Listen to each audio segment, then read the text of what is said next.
Well, good morning, everybody. Welcome to the Underhood Show presented by Mel Hambelton Ford. My name is Phil Nightingale and Josh Prophet. Good morning, Josh. Good morning. And it is really sunny and 70 today, Josh.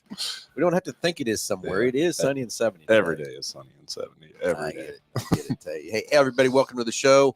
It's a great Saturday morning to be here. Thanks for tuning in. And it's a call-in show.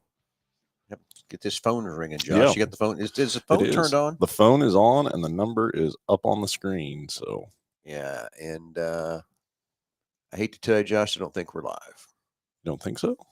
I don't know that we're live. Yeah.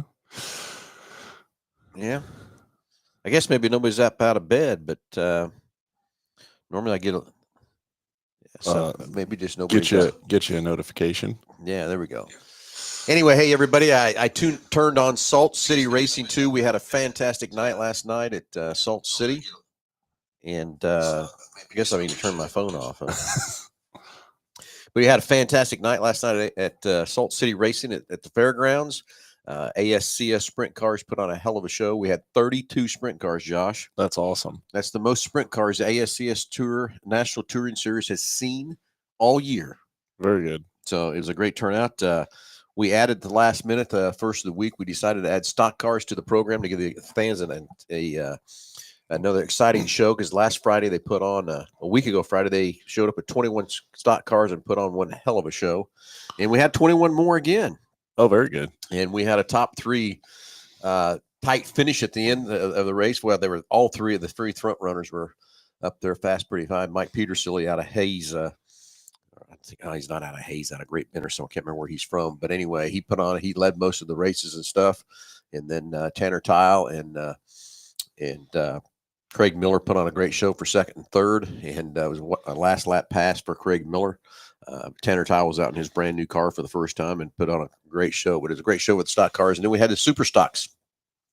For the first time this year, we had 7 of them show up, and we lost a motor in hot laps for one of them. But those guys put on a great 12-lap A feature. A little late last night, but that's so fun. The 360 sprint cars, we're used to having the 305s there, but them 360s fire up. Let me tell you, it's a whole different ball game. I didn't realize those guys are rapping in the high 8,000 RPMs when they're coming through there, and then they come out for the first set of hot laps. I mean, that zing and the smell of that alcohol. Well, and I don't know they're chipped, but even still with that half-mile track, I'm guessing they put just a little bit bigger chip in it for RPM. Oh, yeah. More RPM, yeah. Oh, yeah. Yeah, so, I got corrected. Hoisington is where Mike Petersilly is from. He put on a great show in the stock cars and from that part, too. But the top 3 of those ASCS cars, they were out there zinging pretty hard, and track held up very well. Maybe took a little bit of rubber at the end there, coming through there, and you don't think about those sprint cars. I mean, they don't lift. I mean, it's just wide open, and that wing is plastic, just planting that car to the ground. So we did wear some tires a little bit. They didn't blow any tires or anything. Didn't have to have anybody changing tires or anything else like that. But I will tell you what was impressive to me is a pit stop we did have where a guy kind of hit the wall or did something. And in 2 laps, what they give him to go in and fix the car, they put a whole front axle underneath that sprint car. The whole axle? Whole front axle.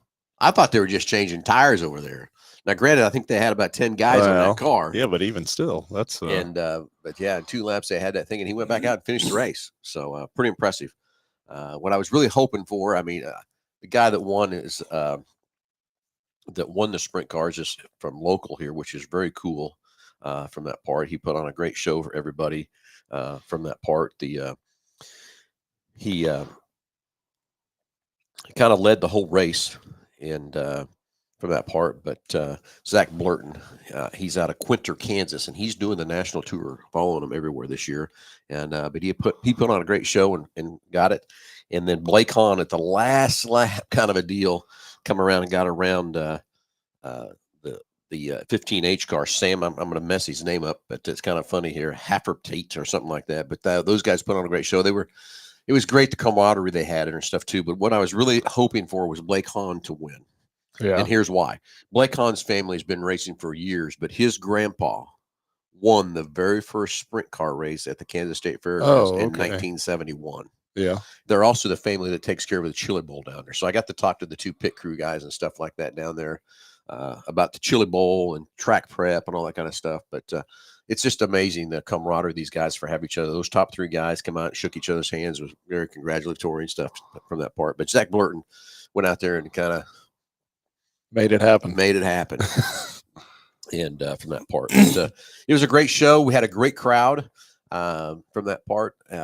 Had great pit side stuff too. So it was a great night, and a lot of sponsors there to thank for all that. But we'll give it a recap again on Wednesday night at 6:00 of everything that happened. But tune in to the next show at June 20th. Going to be the IMCA classes again. So get that marked on your calendars for Salt City Racing. So anyway, just wanted to do a recap on that of Salt City Racing. So thanks to everybody that showed up and came out there last night. It was a fantastic night from that part, and just excited to keep racing at the Kansas State Fairgrounds.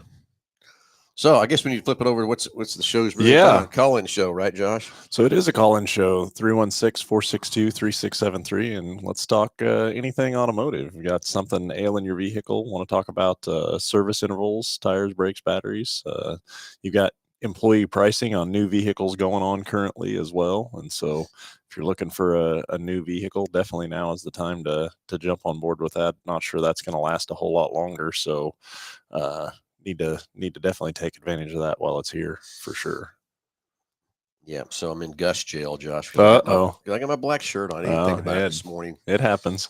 But yeah, call-in show 316-462-3673 for each and every caller that calls in. We'll send you out a package, which consists of the works, which is an oil change and tire rotation. We use Motorcraft oil and filter products here at Mel Hambelton Ford. While we're performing that, we're going to complete a multi-point inspection on that vehicle, checking over the brakes, tires, steering, suspension, all the safety-related components on that vehicle, just making sure that it's ready to go for that next 5,000 miles of driving. Get yourself nitrogen for your tires, so you get all the great benefits that nitrogen has to offer. $10 to Mel's Diner, so you can get yourself something to eat and drink while you're here with us. And then BG Products Package, which consists of a can of MOA or motor oil additive for your engine oil, and then 44K for your fuel system. Again, just getting that vehicle geared up and ready to go for that next 5,000 miles of driving.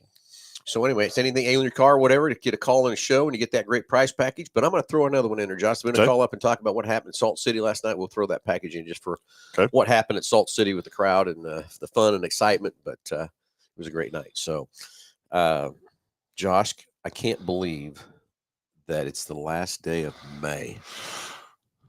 Summer is here. It's sunny and 70 outside, but man, where is this year? I mean, we say this all the time. Yeah, I know. Yeah. June 1st tomorrow. So that's just it's just busy, right? You know, but this time of the year, definitely, I think, you know, historically in the automotive industry and stuff, we've always been a busy shop, but there are definitely what I would call busier times of the year. And summer is definitely probably the one of those times for sure, you know, between staff and vacations, but then also people travel more, you know, headed on summer vacations and, you know, a lot of activities going on in the summer, stuff like that. But it's, and then too, I mean, I think the heat plays tolls on vehicles as well, as far as, we're going to be reaching some pretty warm temperatures here later on. And so it is one of those things that definitely I think there are busier times of the year for sure when it comes to maintenance and repair, it seems like. Yeah, AC time. So your AC system needs a service just like your engine oil does. So I don't know, Josh, maybe we ought to go through and talk about, you know, getting your compressor ready to go. From that part. Let's get a few chat lines coming in here. Scott Stiles, great feature last night. Lap traffic was fun to watch. Leaders navigate. That was a fun time watching those leaders come through there, for sure, Scott. Sharon Blevin said it was awesome. And Rob Gertz, awesome show last night. Thank you. Jeremy Kane, pick up and deliver Cimarron. Cimarron's just a little bit too far, Jeremy. I just looked it up here on my phone. It's 157 miles. A little too far to get some parts. But, hey, if you want to make the trip, we can. And the speed of the 360s have improved so much over the last 5 years. Yeah, Scott, that's no kidding. I tell you, those things, I tell you, they're so fun to watch. But that engine RPM is just the right tone. It gives you a little zing in your ear from that part. But then all that methanol that's going through them too. And you're right. I almost get to where I'm thinking the 360s are so close to the 410s. But then, we're talking about what the 305s, we run there a lot, and how much they do. The And now, so we was kind of laughing there. They brought that 305 out to get make it more affordable for more racers to race sprint cars. And so now we were talking about it last night. The 305 is becoming what a 360 used to be. Yeah. So now we're gonna have to add another class. And I said it would be a 289 Ford class. So what? And forgive me for maybe not knowing this, but do they do like a non-winged version of that's that? all wing. Yeah, I didn't all know wing if stuff. Yeah. And that's where those wings, the way they got them set up, and you can just watch the cars. I mean, they hit the corner, you can just watch them just sink. Yeah, with the pressure that's being put on them and stuff. I feel sorry for those Hoosier tires, man. they're taking a little beating back there. They're taking a lot of beating back there. What what really surprises me just in dirt track racing is how much aerodynamics plays into that equation. And the reason I say that is because I don't know, I'd read an article years ago, and it was in regards to Ram Air and, having like a cowl hood or a Ram Air hood and kind of what that did. And it didn't really gain anything performance wise until, above, I think that the stat at the time was around 120 mile an hour. As far as I think that's all they knew back then. Yeah. Well, yeah. And you think, okay, well, if you're not really helping performance wise, how much that plays an impact on the suspension and weight distribution and stuff like that from just the force of air going across the vehicle and how much it plants it. But there's so much that goes into one of those cars. Every time I am back there looking at yours apart or whatever, and everything's got to work together, And, it's a deal, yeah. And you make a little change here, a little change there, and it's a drastic thing what it can do. But aerodynamics is crucial. It's more crucial. Scott's talking about 5 years how much the 360s have changed. Well, I'm going to tell you, we've been racing that modified for 10, and it's the aero has become crucial in that modified. I mean, last Friday night, Jake took the nose kind of off of the car. And you could watch it. I mean, it was just not handling like it needed to handle. It wasn't near as good, coming off the corners and stuff too. But then when he would, be coming down that back straightaway, and of course at Dodge, I mean, it's at Hutch, we're running so much faster, because of the half mile and stuff. But man, aero is a big deal now. That late model, I mean, I didn't really notice a late model that much until I got one. And the way that body's designed, and it's almost designed like a sprint car wing to suck it down to the track. The just watching the cars in the dust on the track and watching that dust, just how it runs over the body lines of the car and stuff like that. It's definitely impressive for sure. Yeah. Rick says, great show last night. Great to see Scott Styles last night. Jacob had a good time. You guys are having a lot of fun down there. Rick and Jacob, his son, always come to a lot of races. I think they're if they could go to races every 7 days a week, I think they would. So great supporters and great fans for the sport, that's for sure. But there's a lot of great fans out there last night. We had the APAC night last night, and a lot of people came down in the pits and stuff. Of course, we sold so many pit passes, it was crazy. I think our pit pass to car count ratio was probably a world record for how many pit passes. We ran out of wristbands. We had to go get more. Really? Yeah. So that was a good thing too for that part. But I think everybody's having a good time last night at the Salt City, and it's fun. Good to see everybody, and the people that were on the stage were having great time too for that part. So anyway, so we keep switching back and forth. Yeah, what we the do. Show's supposed to be and what racing's supposed to be and all that kind of stuff too. So, hey, let's get the phones ringing. 316-462-3673. You want to talk about anything about your cars or any new cars? That's what your show's about. Or if you want to talk about Salt City last night or anything, you might have a question, you get this great price package about over $130. Get the phones ringing. 316-462-3673. And that number comes right to the front desk of the girls. Tell the girls you want to get patched to the podcast. We'll get you back on the phone and see what's on your mind this morning. And of course, Mr. Tim Danny. Morning, Ricky and Cal. I forgot who's who yet. You're Ricky. There's no doubt about that. I got called I got called out again on this Talladega Nights. Yeah, Talladega like Nights. You don't know. Mm-hmm. Yeah, I got called out on that deal again. Yeah, this week I had it was Lisa calling me out on it. Oh, really? She thinks it's bullshit that I haven't watched that show. I will tell you, I'm telling the truth. I don't lie. That's why I'm still left-handed. Good Lord made everybody left-handed until you lied. That's why I'm still left-handed. But only time I've watched that show start to finish is when coming back from Illinois. We took Jake's car up to Willie's carburetor and got it all tuned up, and we're on the way back. And I set that iPad on Jake's console, so I didn't really watch the whole show, but I kind of listened to the whole show. So that's the only time I've done that. Now, he believes me, and he believes was calling me out in front of a bunch of people in my office on this week, saying it's also that t-shirt gun incident that I was not involved in. No, you were 100% involved in it. It's just whether you pulled the trigger or not. I did not pull the trigger. So if everybody wants to know about the instance with the t-shirt cannon gun, I'm sure everybody has seen us somewhere. Even last night we were shooting the t-shirt cannon gun in the crowd and stuff, but sure you've been somewhere and caught one of our t-shirts or something. We've been shooting out of that gun for, God, that gun's I can't imagine how many shirts it shot.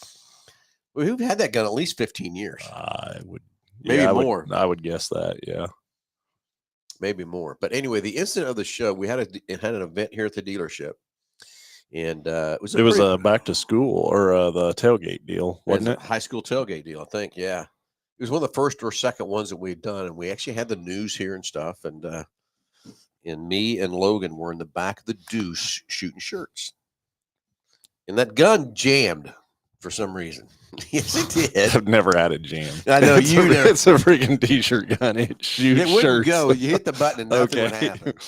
So the button jams what I'm trying to get across, okay, that you push the button and shoot them off.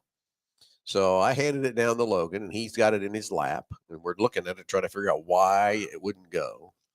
Well, about that time, our sales manager was on getting ready. He wasn't on TV yet. They were getting ready to interview him. And Logan hit that button, and I'm telling you, that shirt was still in that gun, and it shot out of there, and it hit him right in the butt. And I couldn't take it. I was laughing so hard. It was so damn funny.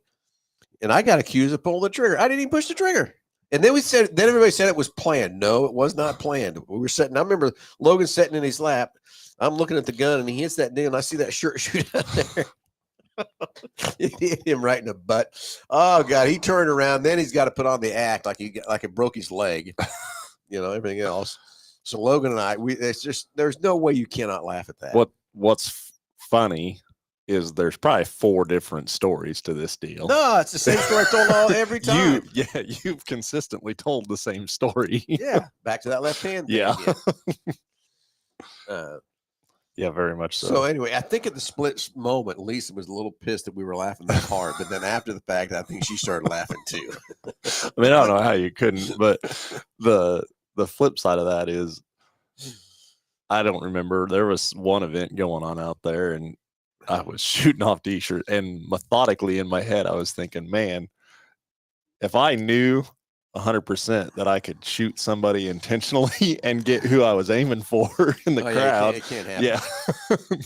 Now I will tell you that I had one night this was the night we had the fights out there. We had the big had the cage set up out there. At intermission, I started shooting shirts off for that deal, and I did one shirt come down and hit this old boy right in the side of the head. He come flying out of his chair. He was ready to whip somebody's butt, and then he saw it was me with the t-shirt cannon gun.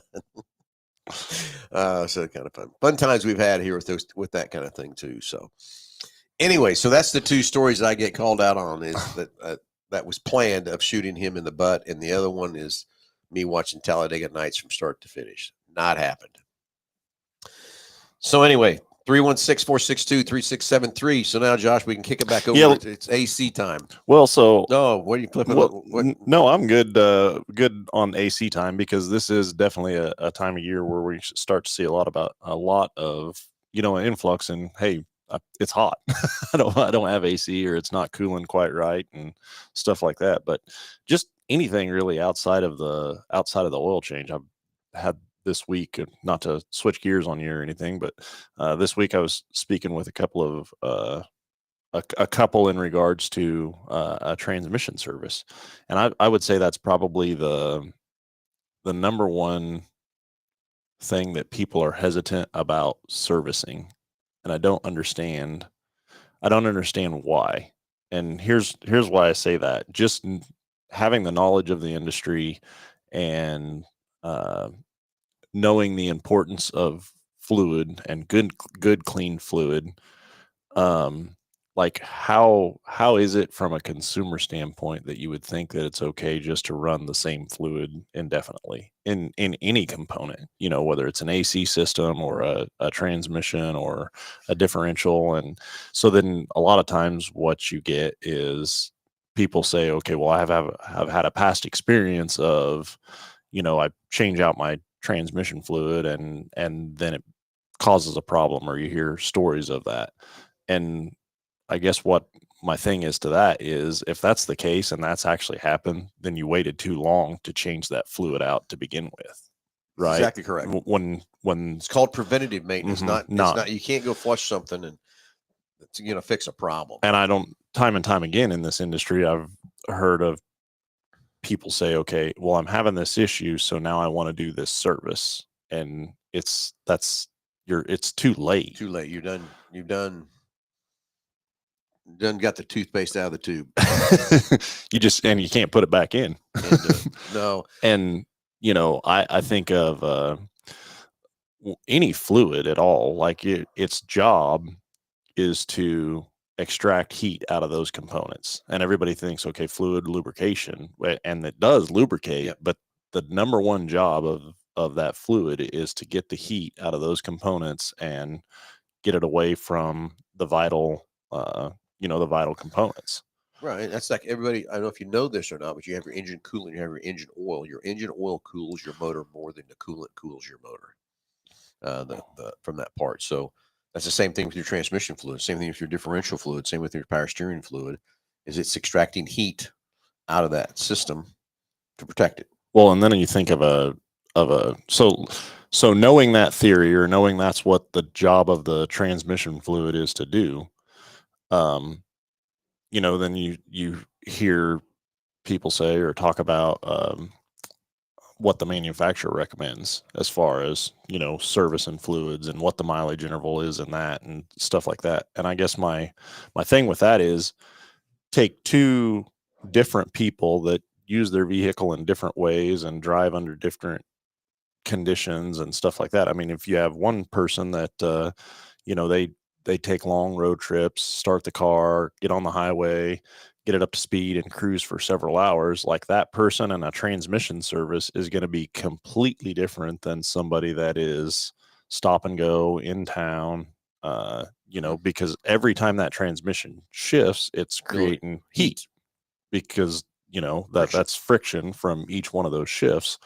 And then you got the guy that pulls, that's pulling loads all the time, or somebody that, so to have a blanketed statement and say, okay, at this mile, this service needs to be performed. They can put something out there, but it's different for every driver. And that's where, going back to the multi-point inspection and looking everything over and making sure, what the needs are for your specific situations is crucial, for sure. And on the transmission side of things or really any service from that matter, you can't wait till you have a symptom in order to fix it. Yeah, to try and do that preventative maintenance side of things. Like I said, we talked about this before many shows, is the lights on your dash today. These lights are telling you, hey, there's an issue. Years ago, maybe get some of these lights and some of the things we had from that part, but this is the way the car's talking to you and telling you that. And it's amazing to me when I'll talk to people and the check engine light, how long has it been on? Oh, it's been on for several months. Every time that light comes on and stays on and you keep driving it, you're just making more damage and more harm to whatever, and taking life out of the engine or the transmission or wherever that code is coming from that part. It's kind of like just got involved in this week. I had a gentleman that brought his truck in and I sold him, and it's one of those brand new platinum 703 package of nice trucks, the hybrid, everything else like that. And it's got 10,000 miles on it. I didn't see an oil change sticker. And Brent, he lives a little ways away. So I just texted him up and said, hey, see, it's at 10,000 miles while it's here. I'm going to go ahead and change the oil if that's okay. Well, yeah, I haven't done that yet. I said, it needs to be changed every 5,000 miles. But to his point, he does have a point. The oil life monitor never came on. So he's driving the truck a lot. It's a 24 and he's already got 10,000 miles on it. So he's taking long trips with it. So probably where that's at. But that's why I have such a heartburn for those lights for what the manufacturer set up there for you. Remember, they're going to get you to the minimum requirements of changing that oil. But think about how much sludge is already built up in that motor at 10,000 miles and how much life is taken out of it. But again, he didn't know any different. Well, I mean, he was going by what the light said, and he's one Yeah. of the guys that reads the manual. And here's my thing as a consumer, like I don't want to be the second owner of that truck. You know what I'm saying? Like Yeah. now granted, one time, 10,000 miles, with proper maintenance after that, we've got the GDI service out there to kind of help negate some of that. And there's a lot of preventative maintenance that you can bring that vehicle back or restore it to like new conditions. Now you do that too many times and you're not going to be able to, but Right. So just remember, you need to sit down with us and let's look at your driving habits, look at what you're driving, how you're driving, what you're doing, and build a preventative maintenance package for you that will help you get your life out of your car from that part. You got to realize that the manufacturer cares about one thing, that's to get you through the warranty period. They could care less after that what happens with that car. And they're going to put the minimum in that owner's manual, what you need to do. And I just get over how many times over the years I have had disagreements with consumers about what's in that owner's manual versus what we've recommended for them to do. And they don't want to, and people get frustrated and don't want to do even what's in the minimum of the manual. It's okay. You don't have to do it. Yeah. Just don't get mad at us when it breaks. Going back to the old Fram commercial years ago, either pay me now or pay me later. And I will tell you too, like there's never a situation that I've been frustrated with a customer or didn't want to honor whatever it was that they chose to repair or not repair on their vehicle, or maintain or not maintain on their vehicle. And there's several reasons for whatever their decision is. My biggest thing is I want them to be informed, right? Yeah. And when day in and day out, I can walk through the shop and see multiple jobs that are taking place or happening that would be a cheaper repair fix, or in some cases not even have to be repaired based on different service intervals or different maintenances. If a customer had done this, and this wouldn't be here. Right. And my biggest thing again with maintenance is, although it's inconvenient to pause or take time out to get it done, but when it comes to maintenance, you get to select when you have those performed. It's at a convenient time for you. The expense of it is not it's not a breakdown, right? And so, yeah, it's an expense, and yeah, it takes time out of your schedule to have to perform those things. But if you delay the maintenance side of it and end up having to have a repair because of it, now the vehicle's broke when it's broke, and I guarantee it's going to be the most inconvenient time. You may not have planned for a budget to repair that vehicle as well, and so it's a surprise repair, and if you don't do it, like, the vehicle's down, it's broke. Right.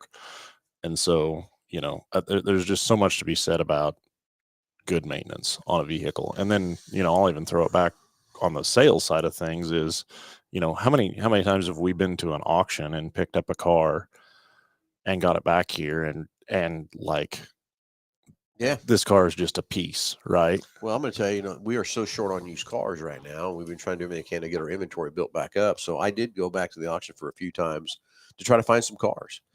And I had some 22 Malibus that I picked up, 3 of them, and how they disclosed it and what they did with the cars. And I actually, when I bought these cars, I bought them on what they call a buyer protection.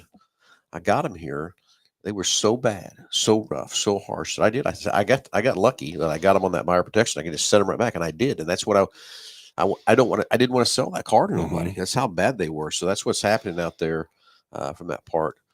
You got to be careful where you're going, what you're buying. But when you come here and that car sitting on that lot, Josh and I have touched every one of those cars that's on that lot out there, and made it through our inspection process to know that it's a good car for you to maintain. It's been maintained, it's ready to go, all that kind of stuff too, from tires to brakes. It's not. You go to most dealerships, it's funny. Like we can't get everything. We try to have a lot of cars here for everybody. We went to other dealers and bought cars, and then bring those cars here and see how other dealers are reconning their cars. I mean, every time we do that, we've got to put it back in our shop.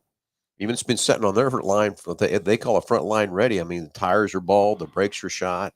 So if you want a good quality used car, I promise you, if you come buy one from us, it's got good tires on, good brakes on. It's been the maintenance has been done, and it's been ready to go, tip top shape. It's not just how cheap can we recondition this car and put it out there for sale and try to sell it to someone. Well, and from an appraisal standpoint on a trade later on, right? Like that makes a difference to you when you're appraising a car if you have the maintenance history on it, right? Yep. Versus, I mean, you can, for all intents purposes, when you appraise a car and you're walking around it, like you can tell when somebody takes pride in it and takes care of it versus when they don't, for the most part. Granted, every once in a while you may get into something that's not the case, but it makes a difference on the appraisal side. For sure, when you're taking care of it. By far. I mean, it's amazing to me when I walk up and go bid cars, you can look at cars. Like the other day, we were looking at one and everybody said, you got to guess how many miles on this car. I walked out there and, I mean, this thing looked like 50,000 miles on it. It was a 22, had 167,000 on it. It's crazy. Yeah, that got in the ancient. They got in that, started it up, and never stopped it. So Greg Murray writes on here, an ounce of prevention is worth a pound of cure, and that is definitely correct on that. Yep, for sure. So anyway, 316-462-3673. Let's get the phones ringing. Love to hear from you. You want to talk about Salt City or anything ailing your car or whatever it might be in the automobile world. Get a great price pack. It's about over $130. 316-462-3673. Yeah. James Valentine, MMR or bust. That's exactly right on that one. So anyway, Josh, we were going to start talking about AC. Yes. And, it's definitely the time of year where, no pun intended, but that's a hot topic. Wow. You're a comedian today, Josh. That's hilarious.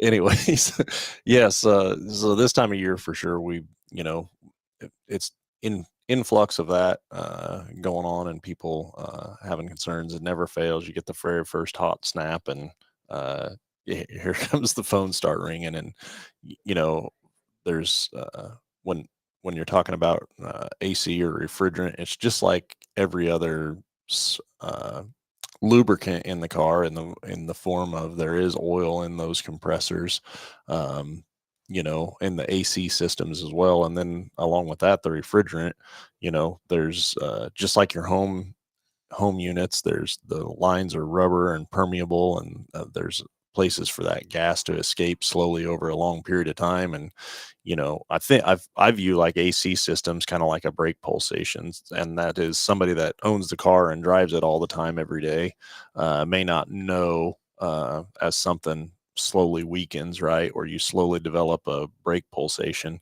But when eventually that car will kind of stop cooling as well, getting as cold, especially at an idle or pull up to a stoplight, and it doesn't seem like it's cooling quite as well under high load. And those are all kind of warning signs of your refrigerant's low. And years ago, you could lose a lot more refrigerant just because the capacities of these systems were so much greater than what they are today. I mean, we've got this new refrigerant, I guess it's not as new. It started out in about 2017, 2018, 1234YF. I'm not sure who made that name, or just when it came up with some different name and all the other ones we already have. But that stuff, I mean, systems years ago would take 3-4 pounds of refrigerant. Today, I mean, it's nothing to have a pound of refrigerant in something, Yeah. It was, back in the day, you charged them. You just watched the pressures on the gauge, and once they got to a certain pressure, you stopped. Yeah. Now today, that's not even close to how you're servicing these cars today. Well, and then I see, I don't know that I've seen one for the 1234YF yet, but I'm sure they're out there, or will become available here shortly, but these self-serve refrigerant cans that have the valve on them and a gauge on them and stuff like that. And I just think, oh my goodness, that is so bad. Yeah, That is so bad for AC system. Please don't grab one of those cans and stick it on your AC system, even if it is blowing hot or whatever. You're doing the wrong thing, the wrong stuff. You're putting humidity in your system. You're putting air in your system. It's not a good deal. Just the difference between refrigerants as well. I mean, there's different, although it may be the same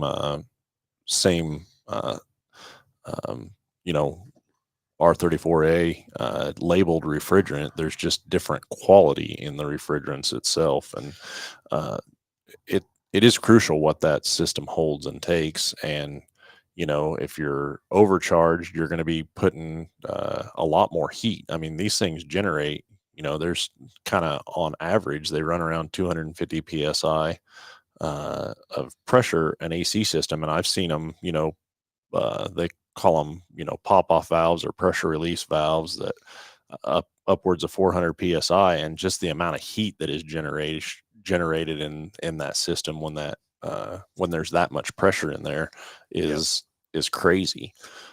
And so if you're overcharging the system, you're overcharged or undercharged, you're doing such a disservice to the system and making it work so much harder. It's so much crucial today, the amount of freon it's in. That we have to measure these things to the 10th of a pound. You got to have the proper equipment to measure that amount of the quality of a scale, the accuracy of a scale to measure that freon. You measure it in weight is how you measure it, not volume. And to put that in there correctly, I remember, Josh, this was back in my days working with my dad, and I had a guy roll in with his Monte Carlo, and he just picked up a case of R12 freon, 1 pound cans. He says, here's a case that came in a case of 12. He said, I just bought these. I want all 12 cans put in that car. I want my AC to be that cold. Well, he didn't understand that don't work that way. He thought put all more freon you put in it, the colder it's going to get. How many, years ago, it was nothing to order a vehicle, right, without AC or a vehicle without AC. So how many like AC systems have you start to finish put on a vehicle or something like that? I can remember Rangers, I think, were real common about it. And like the S10s, you'd buy a little S10 pickup, and then they'd have like an accessory kit that went on with it that was the AC unit. Yeah, when I was up in Topeka, we had a Honda store too, and we had Mitsubishi store. Most of those cars came with no AC, and then as the customer bought it, you added it to it. Can you imagine now a brand new vehicle with? I don't think they have. Oh yeah, like I can't imagine there's a manufacturer out there that doesn't make it a stock option. Yeah, it has to be stock standard equipment now too. This is just amazing. We can sit and talk for days about different how things have changed and all that kind of stuff too, with these systems and stuff, and how I used to wrench on cars versus how these guys wrench today. But again, if you see I see that commercial, they show the guy driving down the street and he's sweating. He's got a dog in there. His dog jumps out, runs in the parts store, grabs a can of stuff, shows him, puts it on, and he's in there. Oh, it's all nice and cool. That is so farce and so bad and so wrong. And it truly might get you some cool air for a little period, right? But if the pressure's too high or too low, like, you're doing damage to the system that is going to only be repairable by replacing the system, and then the other thing I think of or see is like that stop leak stuff. So not necessarily specific to AC systems, but they do have it out there for AC systems as well, but all the other fluids, power steering or transmission or stuff like that. I mean, all that is a chemical component that makes softens the seals and makes them swell. And so there may be a season in which that stuff works for the problem, but what's going to happen is over time, it's going to be way worse. And you're going to get into a lot more component replacement than just what's wrong with it now today. Get that too. So anyway, just don't let the professionals take care of your AC system on your car, but also do yourself a benefit and have it serviced once a year. And basically what we're going to do is we're going to hook our machines up to it. We're going to suck everything out of that Freon system so that we know how much is in there. We can tell if you've got a leak, because it's going to be a crucial leak if you have to. And then we're going to put it under a vacuum, because that's the proper way. You got to charge it, get a vacuum out, make sure that no humidity got them. We put the connections on or anything else like that. And make sure it holds a vacuum. That's one way of checking for a leak. If you do have a leak for that part, if it can hold a vacuum or not. So I got a question for you. Yeah. At what point in the vehicles that you've had and the different motors and stuff that you went through your TA, did you sacrifice the horsepower for AC? None. So I'll back up. TA never had AC in it? Do what? The TA never had AC in it? Oh, yeah, I had AC. I Okay, had so- AC. I had AC in every car that I have except my 73 Nova. I set it up just strictly for a drag car, but it did not have. I took it out Really? because I was dragging and doing. That's all I did with that car. But every other car I had, it had AC, baby. It had AC. Every one of them. Not one did I take the AC out. Really? Nope, not one. I enjoy that AC too much. So Not one. there's your answer on how true of a racer. Yeah, only the Nova. I mean, I stripped the Nova down as weight as much as I could, all that kind of stuff, and did suspension work on it to get it to launch different and all that kind of thing. But the AC come out of that thing, heater core come out of that thing. But every other car that I had, no, there's an AC compressor on every one of them. So years ago, I was trying to think. So, obviously, modern vehicles when they got to a PCM, but there was a cutout switch, right? When you went to wide open throttle, they'd kill the compressor on. Oh them. yeah, yeah. I was trying to think of how they did that. Well, back before when you had just carburation, it went off the throttle. They had a deal right there on the carburetor. When it went wide open, hit it, and knocked the compressor out. Oh, like Okay. a detent switch or whatever. Detent switch. Okay. Then when it came into the throttle position sensors, in the cars, then they would see it go wide open throttle. They would shut the compressor off too. Feel the car get hot, and off you'd go. Yeah.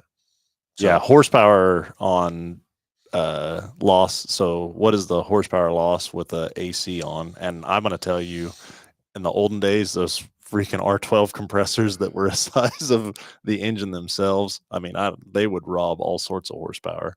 I don't on modern stuff now. And then again, with them cutting out at wide open throttle, I don't know. I don't think there's a whole lot of horsepower loss. And then we have some vehicles now that have electric AC compressors on them, so it's not even nothing. Yeah, not even belt driven from that side of it too. So yeah, no. And then I remember one night when we were doing a little racing stuff, and I had a guy that kept trying to beat me, never could, and he actually went and cut his AC belt off one night, thinking he was going to get me. It was going to change everything. And I looked at him after he did that. I said, "Now spin that pulley and just see how much friction, how much you got left there." But there's hardly anything there.